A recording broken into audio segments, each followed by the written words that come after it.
Thank you so much for that kind introduction.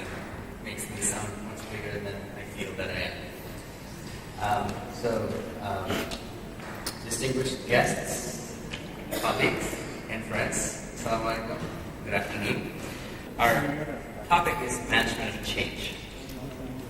For now, I'm not going to talk about the definition of management of change. I feel towards by the time I'm done, you are going to be able to do that for yourself, by yourself. So, for a quick overview, I want to talk about what do we mean by change? What are some risks associated with change? What is the role of management of change, or MOC I'll reference frequently, and maybe some tools and techniques that might be useful for you to think about. So, what is change? To me, change is something that when I hear about the word change, it brings the idea of progress and growth. But along with that, if the change is not managed properly, then that can create risks from hazards that we don't recognize, or that kind of equipment. So then there might be some differences in how that machine operates, even though the ultimate purpose of that machine might be the same as what you did in the past. And let's move to things that we talk about fire and building safety. So in an existing building, you might create an annex. You might remove or install a wall. Install water pipes. It doesn't even have to be, but it would be much more detrimental if they are being installed close to an electrical connection, transformer, switchboard. And for fire protection, there might be some modifications to sprinkler systems that you have. A lot of you coming to these kinds of events probably already have existing fire sprinkler systems that need to be modified. And there might be changes to external elements, which is something very interesting, something that my colleagues thought of that I probably would never have. And that is something like a fire station. A change in a fire station and access to by that fire station, those would be important changes that you have to prepare for. So, I want to talk a little bit about, so those are general changes. How about what kinds of risks those changes can bring? So, let's take a very quickly, just think about it in the spirit of fire and building safety. Let's look at those changes and how they would be affected, when we think about fire and building safety. So, when there's a process, a new chemical, right? So there might be, the new chemical might be more combustible or flammable than the previous one, so that creates an additional hazard and a risk that you have to manage. Putting in a new line can create additional weight, an additional dead load in your on the floor where the line's added. And for machinery, it could be something that's a new machinery that might generate more heat, or putting it next to combustible liquids. For building you may install a wall that might reduce access to an evacuation route, or block access to fire appliances. And obviously, removing a wall could create opportunities for fire to spread quickly. Right?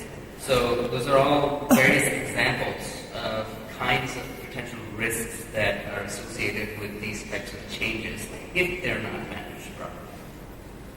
So let me take a step back and kind of went really deep very quickly on very specifics. So if you think about it in more general terms, just a quick view, why do we make those changes, right? So a lot of times we're reacting to requests that are external. So you have more business, right? So you need to generate more products to cover that, to supply that demand. There might be requirements that you get from a buyer or from other associations who feel that you need to install these changes in your process. So all of these you get the request, then at some point you make these changes. If you don't prepare yourself for the opportunity, for a hazard to then create additional risk for your process, for your business, then you end up having an incident. And having incidents, or otherwise what people reference as accidents, are not good for your business. So we want to talk about how to change that. So before we get into some of the solutions, I do want to bring this idea in real terms. So give you a couple of examples for fire. First, let's start with the fire incident. So this dates 40 years, still relevant. There was a process. So there was a process in a place called Flixborough in England. There was a factory that had a process that created a compound that's a raw material to make nylon. You're all familiar with nylon. So part of that process uses cyclohexane. It's an oxidizing process for cyclohexane, which is, a lot of its compounds and similarity to, if you're not familiar with it, it's more like gasoline almost. In simpler terms for you to understand. So this process, and what you see in the background, there was one of the reactors was leaking. So they thought, okay, so we need to fix that. So what they did was they created, as you can see, they created a bypass from that reactor and to connect directly between the reactor 4 and reactor 6. Seems reasonable. So, but how they did that was the piping was supposed to be 28 inches. And it was designed for to take those kinds of pressures. Unfortunately, they didn't have the 28 inches, but they decided to make the change anyway. So they had 20-inch change, a 20-inch versus a 28-inch original, and they connected that with adjustments like bellows. And not only that, they also used some temporary scaffolding. So, is that the recipe for success or failure? Yeah. That resulted in leaking of 30 tons of cyclohexane. Within 45 seconds, there was an ignition source that was not traced, but an ignition source that led to the explosion. Both examples have affected how we look at safety and other related aspects. If you look at the previous example, that was one of the core incidents that created people's minds, that created the idea that we need to have a way to manage change so that these things don't repeat. Same thing in Rana Plaza. Why are we here today? Why are we having any of these? It's because, unfortunately, some of these incidents happen in our lifetimes that create us to think beyond what we already know and beyond what we need to change today or today's problem.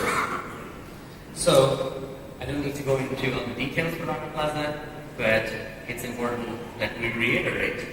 A lot of changes were made to the building that was not originally designed for. It was not designed for heavy manufacturing. It was designed for office building. It was not supposed to be 8 stories tall. It was designed for 4. They put vibrating generators in the building and didn't manage that well. That ultimately our research papers suggest that was ultimately one of the biggest reasons why that created the lateral movements and the ultimate result. So,